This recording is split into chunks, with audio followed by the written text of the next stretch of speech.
Alright, mga kababayan, mga kaibigan, mga katokis, mga kapots, kamusta po kayong lahat? And once again, welcome po dito sa ating mumunting channel, Simply Tokis Vlog. Tayo ay magbibigay lang po ng maiksing komento, opinion at reaksyon sa mga mainit na usaping pang politika sa ating bansa. Pag-usapan natin mga kababayan, it's all about the Senate. Unahin natin yung pagpalag ng Senado dito sa mga maaanghang na pananalita ng mga nagtatrabaho dyan sa China Embassy, sa Chinese Embassy dyan sa Manila. No? Kasi po, pagtitret na po yung sinabi ng kanilang assistant, no? Yung assistant ambassador ba? Yung si Gui, no? Gui. O, kamag-anak kaya ni Alice Guo yan? Hindi po yung ambassador ang nagsalita, kundi yung kanyang assistant na tinutulig sa nga po yung ginawa ni Commodore Tariela na pambababoy daw sa kanilang supreme leader na ek-ek na si Xi Jinping, no? Sabi nga ni Erwin Tubo, if you don't know how democracy works in our country, then get the fuck out of here. Okay? Ngayon, kasama po dun sa statement nitong assistant na ito na si Gui, hindi po yun yung bago nilang ambassador na si Kwan, yung Kwan ha.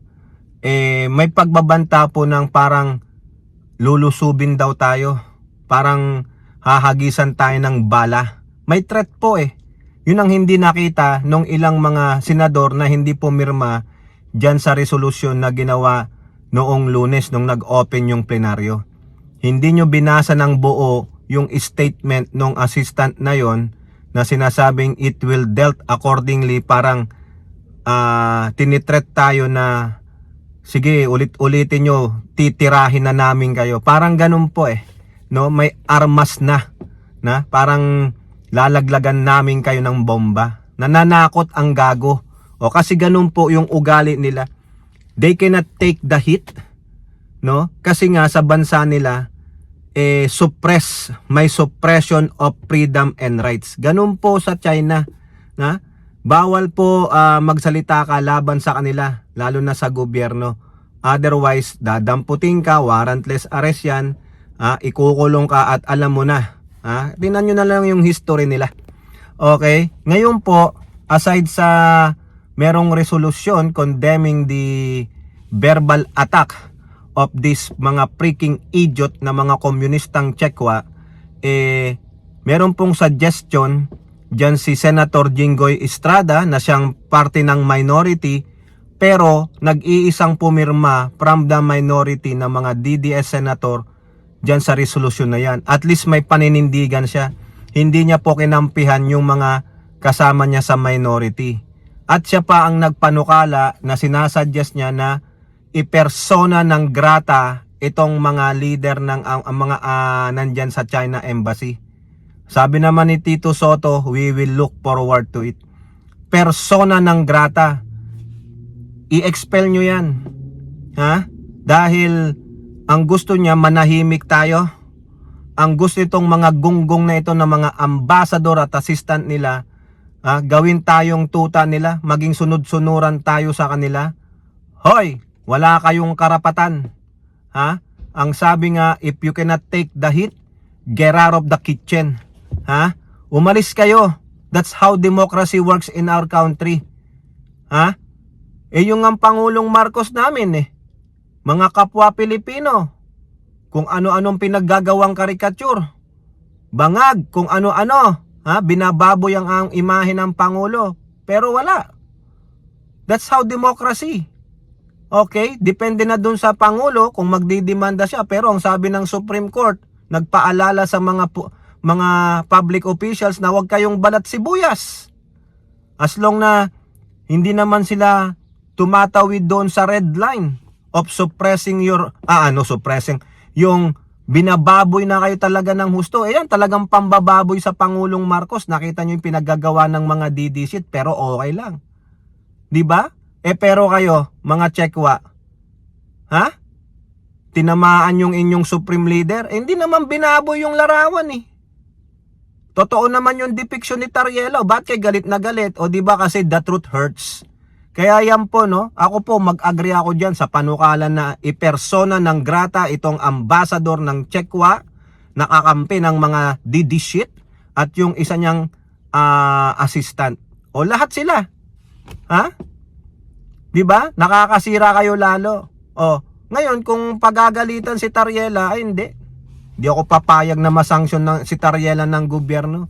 Dapat talagang ipakita sa mga mamayang Pilipino na binubulag ng mga Duterte, ng mga tahimik sa pambubuli ng Chekwa, kung paano po tayo totoong binubuli ng Chekwa sa loob at labas ng ating bansa.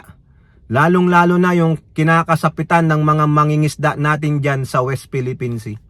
Di ba? Kaya tama lang yan. Ang kampihan natin ay ang kapwa Pilipino natin na talagang naninindigan para sa laban sa West Philippine Sea. Tandaan ninyo mga kababayan natin, may karapatan po tayo sa West Philippine Sea. Ito rin po uulit-ulitin natin, ipaplanta natin sa inyong kaisipan. May karapatan po tayo dyan dahil iyan po ay pinagkaloob ng International Court, no? Noong 2016 sa arbitral ruling na tayo po ay pinagkalooban, may karapatan tayo, hindi tayong pwedeng pigilan sa ating economic exclusive zone na 200 nautical miles. Hindi pwede tayong itaboy ng mga Chekwa dyan, base dyan po sa ipinagkaloob sa atin. Sila ang walang respeto sa atin dahil hindi nila kinikilala di umano yung ating arbitral ruling na panalo. O sino ang bastos? Sino ang siga-siga? O ngayon tinitreat nyo na hagisan nyo kami ng armas. Ang yayabang ninyo di ba? Mga gunggong pala kayo, kala nyo luyuko na lang kami sa inyo, kala nyo itutuwad na lang namin ng tumbong ninyo katulad ng ginawa ni Digong. Si Digong lang yon, hindi ang Pangulong Marcos. Ang sabi nga ng Pangulong Marcos, kinakampihan niya ang lahat ng mga government officials na nagtatanggol sa ating kasarinlan, lalong-lalo na sa West Philippine Sea. Kaya kudos po sa Marcos administration. O now, punta pa tayo dito sa isang senator na ito, mga kababayan. Itong senator na ito na nagsabi na iwi-withheld, hindi po papasahurin ang isang senador na tago ng tago at hindi pumapasok sa trabaho. Hindi pumapasok sa opisina. Ang tinutukoy po natin na nagsabi niyan ay walang iba kundi si Ping Lacson. Yun po yung balita sa isa sa mga balita sa inquirer.net.ph. No, sinabi niya na pwede pong i-withheld o pigilan, no? Ano ba yung Tagalog ng withheld? Hindi muna ibigay ang sahod ni Bato kasi po siya po ay absentia. Absente. Ang tindi ng bakasyon. Biruin mo, nagbukas na ang plenaryo ulit. Ilang beses na, pangalawang beses na nagbukas ang plenaryo. Wala siya simula nung November 11, pero sumasahod siya. O ngayon, siguro this is an ultimatum sa kanya na lumabas ka dyan. Wala namang warrant sa'yo, ghost warrant lang Natakot ka na? Takot ka pala sa multo? Akala ko ba maisog? Akala ko ba tapang-tapang, magpapagiliit ka pa ng leeg nung sinasabi mong pag si Sara Duterte ay ganito ganyan? Yung pala, daldal ka lang. Sinabi lang ni Boyong Rimulya, nakita niya lang yung rap drop, wala pa naman official, nagtago ka na. Katapos sabi mo, maintindihan ng taong bayan yung ginagawa mo. Hoy! Gonggong, hindi. Ikaw, isang pandaraya yan sa taong bayan. Nagtatrabaho ka ba talaga? Paano namin nakikita? Wala ka ngang ebidensya Anong nagtatrabaho sa opisina mo? Yung mga kamag-anak mo, nepotism pa, bawal yun. Dapat nga, imbestigahan ka dun Kaya bang imbestigahan ng Senado yan? O pare-pareho kayo na may mga kamag-anak kayo dyan? Ilang kamag-anak ninyo ang nagtatrabaho sa mga opisina ninyo? O sana masaliksik kayo. Si Bato po, 10. O dapat i-withheld lahat yan. Hindi pa sahurin yan. Tuluyang isara yung opisina na yan dahil hindi naman nagpapangsyon. Ghost senator pero sumasahod sa kaban ng bayan. Mga kamag-anak niya sumasahod, pasahurin ng kaban ng bayan, ng tao, ng mga mamamayang Pilipino. Hindi pumapasok.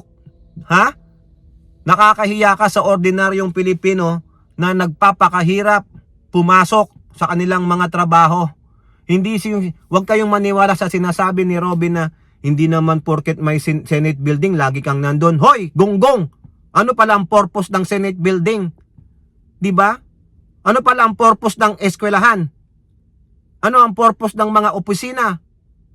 'Di ba? Yun ang place of work mo. Gonggong, hindi mo yata naintindihan yung place of work, place of education. Mga gonggong talaga para lang maidepensa yung mga kapwa yung mga bugok ng mga didisit. Parang talaga mga didisit, mga bobot tanga eh. 'Di ba? Kaya nga may sinabing place of work eh, para doon ka magtrabaho, hindi yung sa kagustuhan mo. Kung gusto mo palang yung maging independent ka, ay gumawa ka ng sarili mong kumpanya. Eh si Bato, ang ginawa niya, kumpanya, Senado. Mga kamag-anak ang nandun. O ngayon, ano sabi ni Lacson? Pwede naming i-withheld ang sahod niya. Pwede naming hindi ibigay dahil sa pagiging absent niya. Tama lang yan. Lay down the hammer. 'Di ba? Dahil naghahayahay siya. Biruin nyo kayong mga senador. Ha? Nagpupunta kayo dyan. Whether kayo ang nagda-drive, may driver kayo. Accorded kayo. Pero at least pumupunta kayo sa place of work. Pero siya, saan siya? Paggising niya, anytime pwede siyang magising. Matulog siya anong oras. Pumunta siya, maggala siya. O di ba? Biruin mo, senador na hindi pumapasok sa place of work. Eh kung gano'n naman pala, di gawin na lang natin yung logic niya. Lahat na lang mag-online. Wala nang alisin na natin yung Senate building kasi yan, nirerentahan nyo pa rin yan ng ilang libo. O gamit ang kaban ng bayan, kasama sa pondo nyo yan. O di sana, tanggalin na yan para maibigay sa DSWD, maibigay sa edukasyon, sa infrastruktura, sa mga mangingisda at magsasaka. O, kaso, meron kayong office building, sabi niya ni Robin, hindi naman dapat, kinakailangan, lagi kang nandun. Gago talaga, no? Parang sinabi mo, kayong mga estudyante, pwede rin hindi kayo pumasok eh. Kasi eskwelahan lang yan, building lang yan eh. O di ba? Ganon, ang tanga ng logic na yan. Masarap batukan, mga kababayan. Nakakahiya ng mga senador ito. Kaya ako po, mag-agree ako dyan. Gawan nyo ng yan, totohanin mo yan, Lacson. I-withheld mo ang sahod ni Bato. Ha? Kasi siya po ay absenero. Putragis na yan, November 11, December 11, January. 3 months mga kababayan, 3 months na. Ngayon nyo lang naisip yan. Dapat nung isang buwan pa lang, 30 days, so hindi na pumapasok eh. I-withheld nyo na eh, nakakahiya po. Pag nanakaw na yan sa kaban ng bayan, kapal na mukha, yung matapang daw, former PMP chief, PMA-er, nakakahiya ka sa imahe ng PMA. Ang alam ko sa PMA, may integrity, dignity, and bravery. Yung pala, wala ka nun. Dapat yan tanggalan ng ranggo yung gago na yan eh.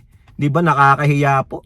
O kayo po, ano pong inyong masasabi? Comment down below and don't forget to like and share. Hope to see you in the next videos. Bye-bye. God bless.